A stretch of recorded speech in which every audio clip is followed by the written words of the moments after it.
So here's our work for today's video. Parang ang baba ng energy natin today. Parang kulang yung natin, sugar intake.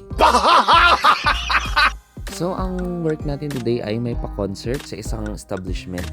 So ito yung mga bulaklak na nasa mesa. Kailangan natin silang palitan later. Mga plastic kasi yan sis. Para mga friendship mo. Charot lang sis. At dadako na tayo sa ating mga gagamiting bulaklak. At ito yung place nang wala pang nailagay na kung anik-anik. Plain pa siya. Ayan, so dyan gaganipin mamaya ang pamini concert ni Mayor. Char! At ayan na nga guys, at ginawa na namin ang ilalagay sa may reception. So ang motif ng flower ay violet, red, green. So ayan yung mga ilalagay natin sa may taas. So ang pagkakagawa ng bulaklak is one side lang dapat yung makikita. Parang ikaw sis, one-sided ka lang. So kahit hindi natatakpan yung sa may likod, kasi hindi naman siya makikita. Lalo't nasa taas lang siya. At dapat bonggahan natin dito sa may mesa na to. Kasi yan ang unang-unang makikita ng guest pagpasok niya.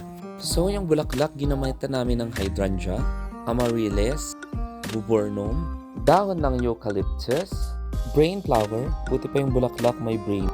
So eto na yung 360 ng buong lugar. So ayan na siya, may pakurtina talaga siya B. Sa atin kasi may pakurtina lang pag may tegi. Charot. At syempre hindi mawawala ang pakandila.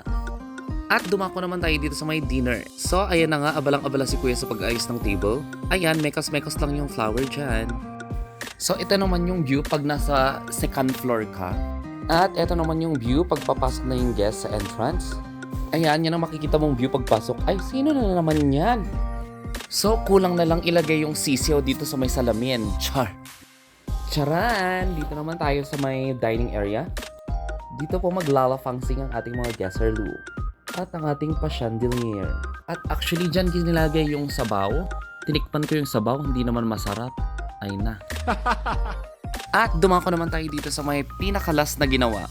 Dito sa may entrance, late na nilagay yung mga bulaklak dito kasi nga napakainit sa labas sis. Matuyuan talaga agad ang bulaklak. So kailangan i-sure bowl na yung foam is may tubig. So ayan na yung pinaka-view. Parang ang ganda ng background dito sis. Taray, umiksena naman ang ating sister. So that is for today's video. So nasayang na naman ang 4 minutes sa buhay mo sis. At kung gusto mong tuluyan ng masira ang buhay mo, watch my YouTube channel, Pusang Gaga, Saan ang Gala? So ano pang inaantay mo? Watch na! Meow meow!